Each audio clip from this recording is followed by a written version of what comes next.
Hello from Washington, I'm Simon Marks, welcoming you to our special program, The Year Ahead 2016, our annual look at some of the stories we think we'll be covering from the United States and from Europe here on Channel NewsAsia over the next 12 months.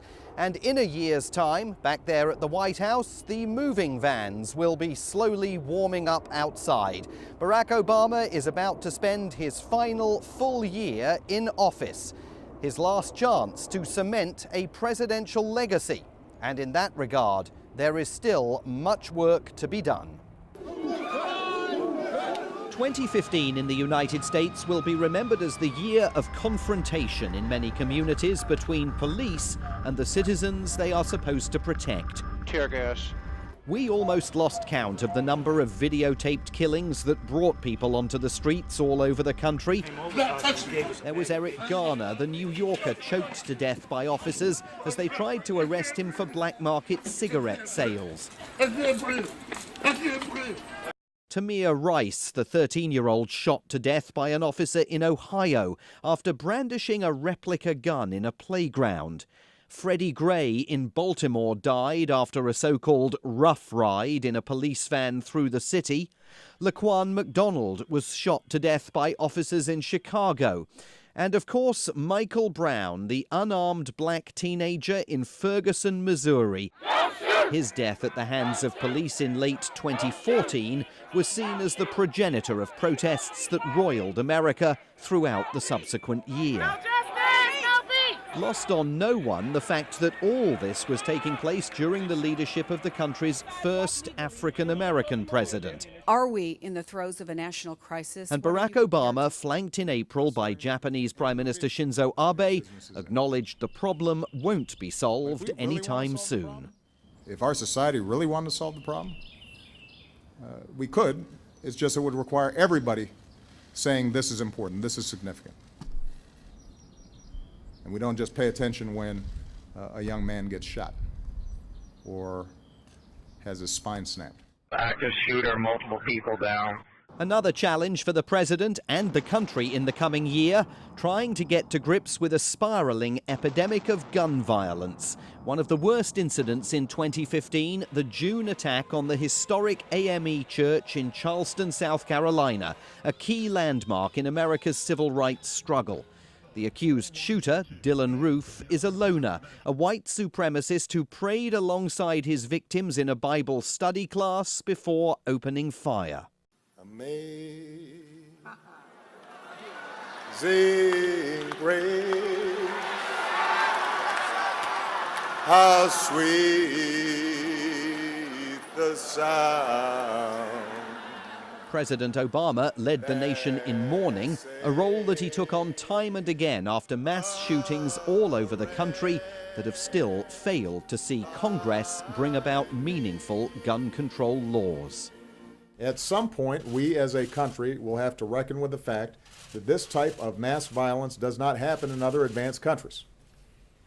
And it is in our power to do something about it. But on the issue of gun control, Barack Obama remains bedeviled by the control Republicans exercise over both houses of Congress. And that won't change in 2016. So, on a raft of policy issues, the president could find it tough to implement some of the pledges he made when he ran for office. As people of conscience, campaigners hope he'll still go ahead and close the detention center at Guantanamo Bay in Cuba, for instance. But more than 100 detainees remain there, and Republicans are vowing to block any attempt to bring them to the U.S. mainland. Environmentalists hope he'll be able to implement the climate change agreement struck at the COP21 summit in Paris. But that will require congressional support, and Republicans are foursquare against it. We have reached an agreement. They've also vowed to tear up the agreement the US signed with Iran over that country's nuclear aspirations, saying it won't stop Tehran from developing nuclear weapons. But 2015 was a year of possibilities in America's relationships with age-old enemies, and a year of change in America's relationship with Cuba.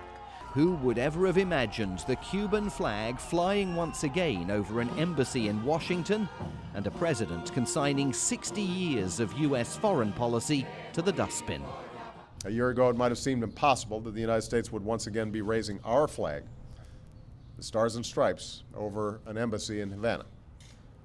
This is what change looks like. Change in 2015 also looked like this. Celebrations on the steps of the Supreme Court after its justices backed marriage equality for all couples, regardless of their sexual orientation. The court also backed the country's healthcare reforms known as Obamacare, providing the president with at least 2 major planks of his domestic policy legacy. But the new year begins with one massive foreign policy question hanging over the White House: how a president determined to end 2 wars can avoid being dragged into another one against Islamic State. He's vowed no ground troops will be deployed in Iraq and Syria, but also says he'll commit every aspect of US power to the fight. The Republicans say he should be flooding the zone with troops. Further afield, in the Pacific, the president also faces pressure to act tough in the face of China's creation of artificial islands and reefs in the South China Sea. President Xi Jinping's visit to Washington notwithstanding, that's one foreign policy issue that will continue to dog not just President Obama in 2016, but also the men and women running to succeed him. It will be a strange year for Barack Obama. On the one hand, he's politically liberated from having to worry about seeking re-election. He knows that he'll be walking out of the White House for the last time in a little over 12 months. So he will want to make every day count in 2016. But equally, everything that he does will be grist for the political mill, as the runners and riders in the race to succeed him in the Oval Office jockey for position. Make no mistake, 2016 will be dominated by the election here. And my colleague Nick Harper in New York will take a look at the state of the race when our special program continues.